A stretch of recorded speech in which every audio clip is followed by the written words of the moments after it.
Saudara-saudariku yang terkasih, kami akan menceritakan sebuah kisah yang jarang sekali kita dapat dalam kitab suci tentang seorang perempuan yang mencari perlindungan. Sangat menarik untuk dibahas. Siapakah dia? Di sini sudah ada, di sebelah kanan saya sudah ada Mbak Jessica, dan di sebelah kiri saya sudah ada Suster Ivoni, dan mereka lah yang akan menceritakan kisah perempuan yang mencari perlindungan ini kepada teman-teman semua. Halo Mbak Jessica, salam kenal, selamat jumpa. Hai Suster apa kabar? Luar biasa, kalau Jessica bagaimana kabarnya? Baik Suster. Pada kesempatan ini, saya Suster Ivoni dan saya Mbak Jessica akan berbagi kepada kita semua mengenai tokoh seorang wanita yang ada dalam perjanjian lama, yaitu Ruth. Maka kami akan mulai untuk membagikan, men-sharingkan apa yang bisa kami ketahui mengenai Nabi Ruth ini. Ruth adalah seorang perempuan Moab dan juga sekaligus menantu Naomi, perempuan Bethlehem yang mengalami banyak hal-hal yang sulit dalam hidupnya. Kisah Ruth merupakan kisah yang mengharukan, dimulai dengan situasi yang sulit, yakni kelaparan yang melanda Israel, dilanjutkan dengan perpindahan keluarga Elimelek ke Moab, kematian Elimelek dan anak-anaknya, dan berakhir dengan sesuatu yang membahagiakan, yaitu dengan kelahiran seorang anak laki-laki yang bernama Obed.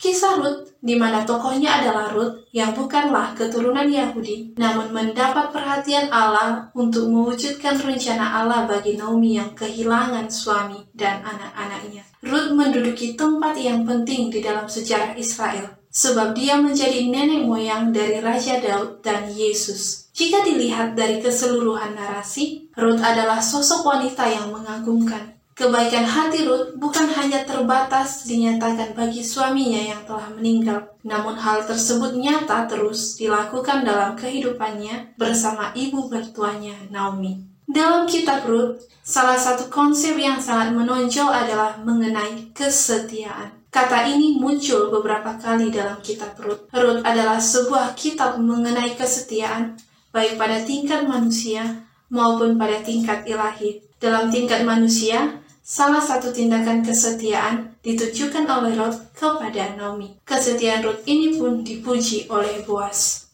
Setelah kelaparan berhenti, Naomi sebagai ibu mertua memutuskan untuk kembali ke negeri asalnya, yakni Bethlehem, bersama kedua menantunya. Kepulangan mereka ke kampung halaman Naomi mengisahkan cerita yang haru. Di tengah perjalanan, Naomi meminta kedua menantunya kembali kepada rumah ibunya untuk kesejahteraan kedua menantunya. Satu-satunya harapan untuk memperbaiki status sosial janda usia kawin adalah menikah untuk kedua kalinya. Desakan itu pun tidak dihiraukan oleh kedua menantunya, Ruth dan Orpa. Malah mereka menangis dan dengan tegas untuk mengikuti Naomi kepada bangsanya. Namun, setelah ketiga kali Naomi mendesak untuk meninggalkannya dengan penjelasan tidak ada lagi sesuatu yang dapat diharapkan dari dirinya untuk kebaikan menantunya, maka Orpa mengikuti permintaan Naomi dengan meminta undur diri dari Naomi dan kembali ke tempat asalnya. Namun Ruth menunjukkan sikap yang berbeda dari tindakan Orpa. Setelah 3 kali didesak untuk kembali ke rumah ibunya dan mengambil langkah seperti langkah Orpa, Ruth tetap bertahan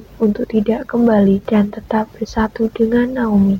Ruth dengan berani melibatkan Tuhan dalam komitmennya yang telah ia nyatakan. Ruth berketapan hati bahwa tidak ada apapun yang dapat memisahkan dia dengan Naomi selain daripada maut. Ia mengikat dirinya seumur hidup dengan Naomi. Ketika Naomi dan Ruth tiba di Bethlehem, bertepatan dengan permulaan musim menuai jelai. Panen ini membawa berkat bagi Naomi dan Ruth yang pulang dalam keadaan yang miskin. Menurut Taurat, yang termasuk kategori miskin adalah pendatang, anak yatim, dan janda. Mereka boleh ikut menikmati hasil ladang atau jelai. Bulir-bulir jelai yang tertinggal atau tercecer di ladang adalah hak orang miskin dan mereka tak perlu meminta izin terlebih dahulu untuk memungutnya. Itulah cara terhormat orang miskin menyambung hidup. Atas persetujuan Naomi, Ruth berinisiatif pergi untuk memungut bulir-bulir gandum yang tercecer. Naomi sangat berkekurangan, sehingga Ruth diizinkan pergi memungut gandum yang terjatuh, bergaul dengan penuai yang kasar-kasar adatnya untuk memperoleh sesuap nasi. Ruth berangkat ke ladang mencari makanan dengan cara yang rendah, namun jujur. Ia dibimbing Tuhan sampai ke ladang Boas. Ruth bekerja keras untuk memungut jelai di ladang Boas dari sejak pagi hingga petang. Hasil yang didapatkannya dibawanya kepada ibu mertuanya Naomi. Ruth bertanggung jawab atas kebutuhan makanan mereka. Setelah mengetahui bahwa Boas adalah salah satu kaum kerabat Elimelek yang wajib menebus Naomi dan Ruth, Naomi berinisiatif untuk merancang pernikahan untuk Ruth.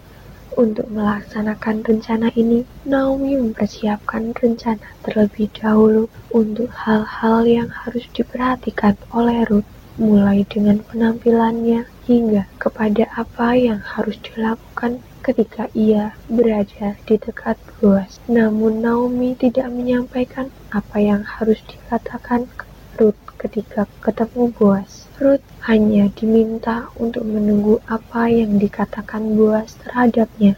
Tampaknya Naomi tahu gerak-gerik dan kebiasaan Boas, kapan Boas di tempat pengirikan dan kebiasaannya di tempat itu. Malam itu Ruth datang ke tempat pengirikan dan menyiapkan selimut dari kaki Boas dan berbaring di situ. Malam itu Boas terbangun dan mendapati Ruth berbaring di sebelah kakinya. Boas bertanya tentang identitas Ruth. Respon Ruth mengingatkan Boas akan keberadaan dirinya yang wajib ditebusnya. Boas tidak langsung melaksanakan apa yang dikatakan karena ada penebus yang lebih dekat kekerabatan dengan keluarga Ruth. Namun di malam itu Boas berjanji akan menebus keluarga Ruth apabila penebus yang dekat itu tidak menebus mereka.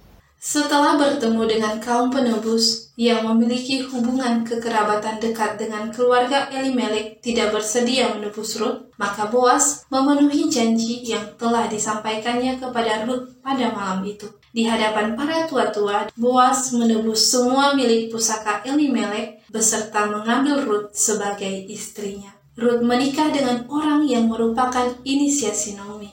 Setelah melalui masa-masa yang sulit dalam kehidupannya, kini Naomi menikmati kebahagiaan melalui kelahiran Obed yang dilahirkan oleh Ruth. Dengan demikian, melalui perkawinan Boas dan Ruth, keturunan Mahlon dapat ditegakkan. Kasih Allah dalam teks ini dimanifestasikan sebagai kasih antara dua wanita dari negara asal yang berbeda, latar belakang yang berbeda, dan usia yang berbeda. Perjalanan mereka adalah pencarian untuk penebusan melalui kelahiran seorang anak untuk mereka berdua maupun kepada masyarakat luas, sebagaimana tercermin dalam penamaan baik oleh komunitas perempuan. Sifat Allah tercermin dalam narasi ini, sebagaimana yang terjadi juga pada bangsa lain, seperti dalam kisah Yunus dan Niniwe, di mana sifat Allah yang penyayang dan berlimpah kasih setia. Ruth telah menunjukkan kasih setia kepada Naomi dengan mengikut Allah yang disembah Naomi. Maka terlebih lagi Allah adalah kasih setia itu sendiri. Ruth telah menyeimbangkan kekosongan total dengan kepenuhan lengkap dan pemenuhan. Kesuburan Ruth dan buah rahimnya menang terhadap kemandulan yang menggelapkan di masa lalu. Kesetiaan Ruth berbuah kemenangan atas masa lalunya. Kesetiaan Ruth pada masanya telah membawa dirinya menjadi ibu yang dinantikannya menjadi asal-usul riwayat Yesus Kristus.